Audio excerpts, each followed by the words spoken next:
Who are we, and how did we get here? That's one of the so-called big questions. Life is such a rare, improbable occurrence. Are we the result of intelligent design or evolution? Are we an accident or a miracle? And how does consciousness fit in the picture? Your consciousness is not trapped inside your body. This concept of chakras, linking planets with organs in the body, first came into existence thousands of years ago through the practice of meditation and the achievement of cosmic consciousness, where personal consciousness expands to encompass the cosmos. And I believe this is possible only because we share the same essential form as the cosmos. You may have heard of a recapitulation, which is the idea that if, for instance, you decide that you want to design a new car, well, you don't start by trying to reinvent the wheel. You take ideas that have already been proven to be effective and you incorporate them into your new design.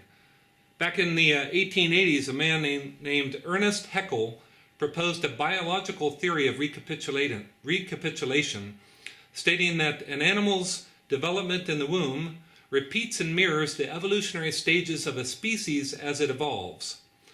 Now, cosmic recapitulation is the idea that as a species, that the stages a species goes through as it evolves repeats and mirrors the evolutionary stages of a solar system, the local solar system, as it evolved. Now, all living organisms, including solar systems, evolve.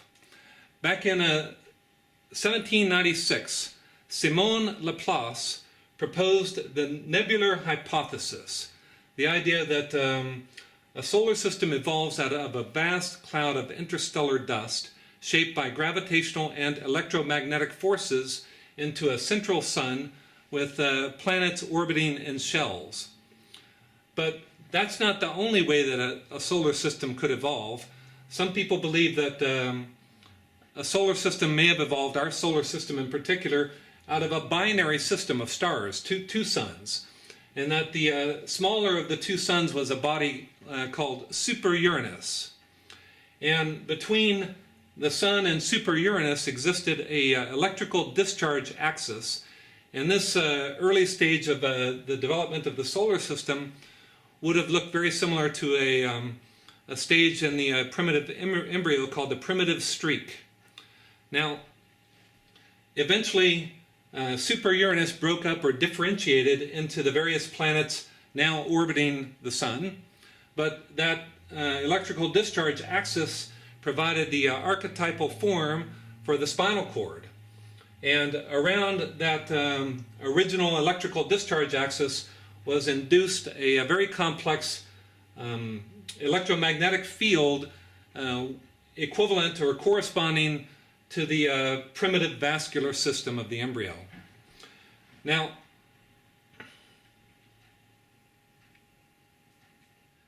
in the last videos I talked to you about these two chakras in particular, the crown chakra and the heart chakra. I went into a lot of detail about how these correspond to organs in our body.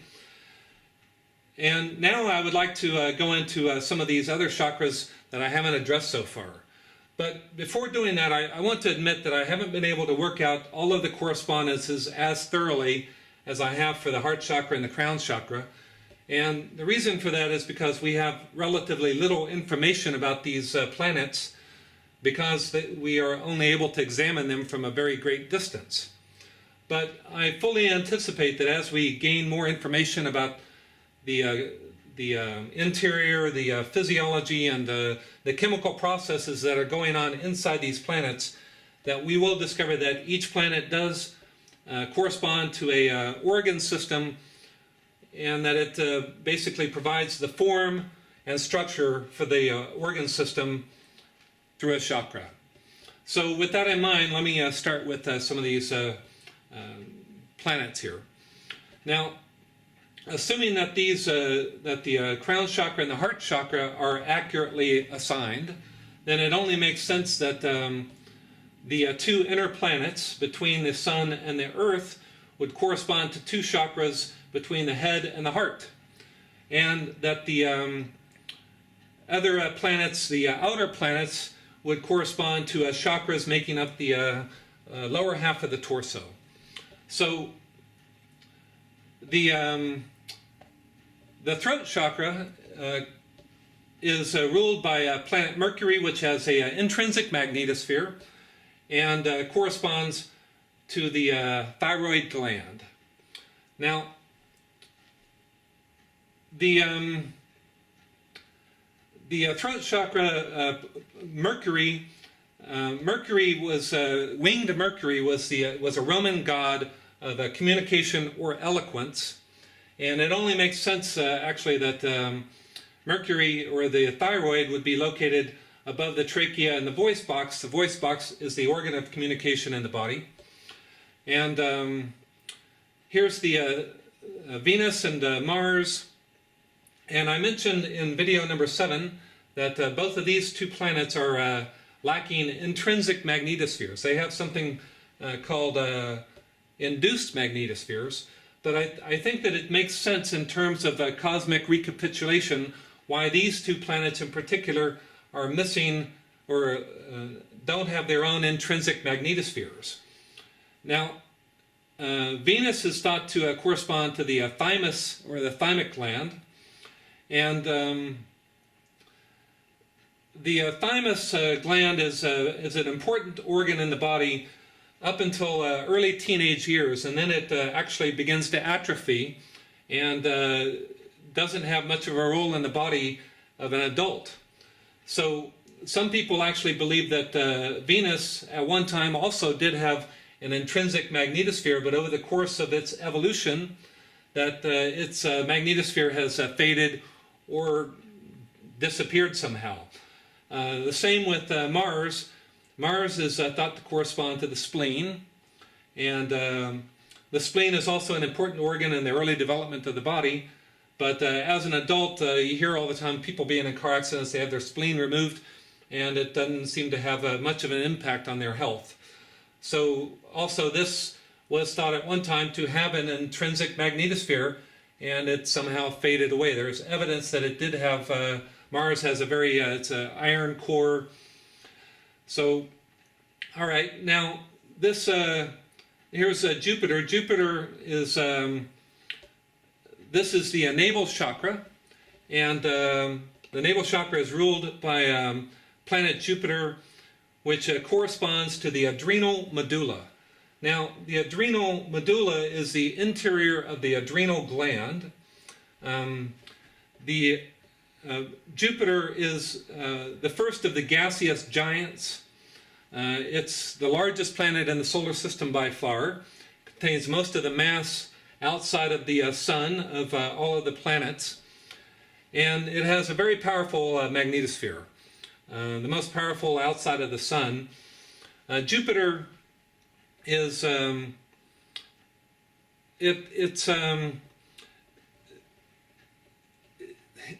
Jupiter is thought to, if it's a gaseous giant, and if it was just a little bit larger, some astronomers actually believe that it could collapse and ignite to form a sun like this. And the adrenal medulla is actually made out of nervous tissue, just like the brain is. So that's how these have a very interesting correspondence here. Now, Jupiter has an extensive satellite system. It's almost like a mini solar system within the solar system. And the satellite system, Jupiter's satellite system, is thought to correspond to the adrenal cortex, which now the Jupiter's satellite system can be divided into 3 different types of satellites. There's an inner group of 8 satellites which move in a prograde fashion, and they are in the plane of Jupiter's equator. Then there's a middle group of satellites orbiting also in a prograde fashion, but their axis, their orbital plane is tilted relative to Jupiter's axis at a high inclination. And then there's a third group of planets, the outer planets, which include four satellites, which are actually moving retrograde. And this seems to correspond to the fact that the adrenal cortex can also be divided into 3 layers. And it actually produces 3 different families of hormones. So now this here's Saturn, and Saturn is thought to correspond to the kidneys. Saturn is the Roman god of agriculture, and agriculture has to do with an extensive system of irrigation, similar to the tubules making up. You've got all these numerous tubules which the blood passes through and filters out the water, which is then diverted out of the body. Saturn has a very it has an intrinsic magnetosphere also, not as powerful as Jupiter, approximately the same strength as the Earth. Now, the last 3 planets, you've got Uranus, Neptune, and Pluto. And all 3 of these planets also have intrinsic magnetospheres. Now, let me just point out here that most of the poles, the axis of these planets, here's the axis of the Sun, Mercury, they're all approximately the same, a little bit off maybe. But when you come down to here, Uranus and Pluto, their axes are actually tilted onto their side. So they're almost pointed directly at the Sun.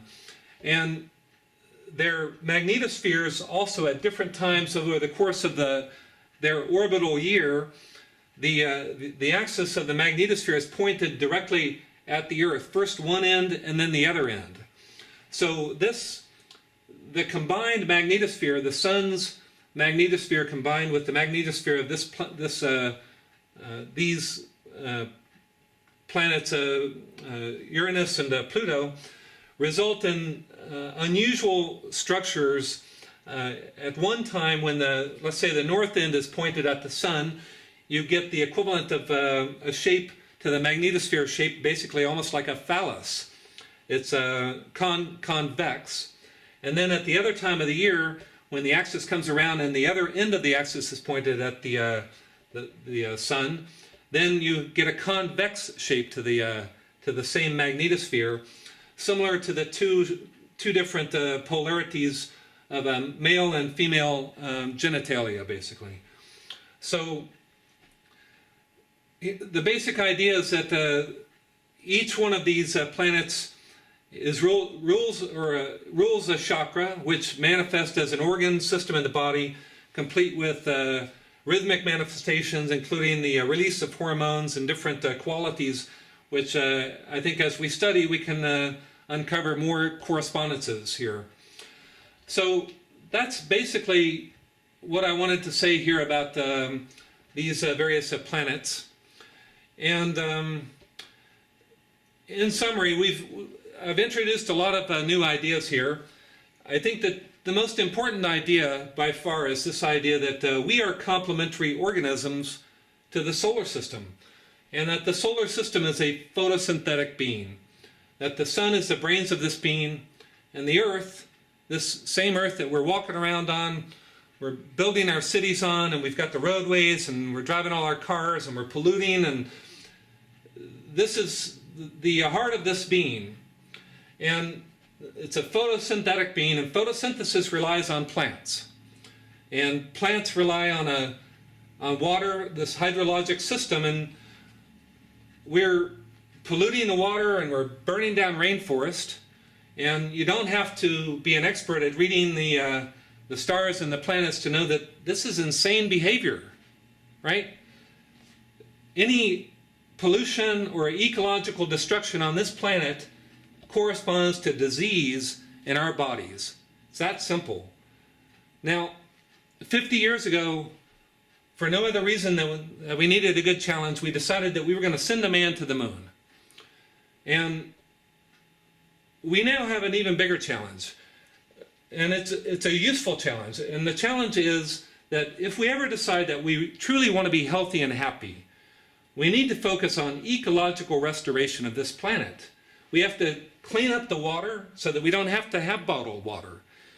And we've got to focus on bringing the earth back to the center of our collective and loving attention.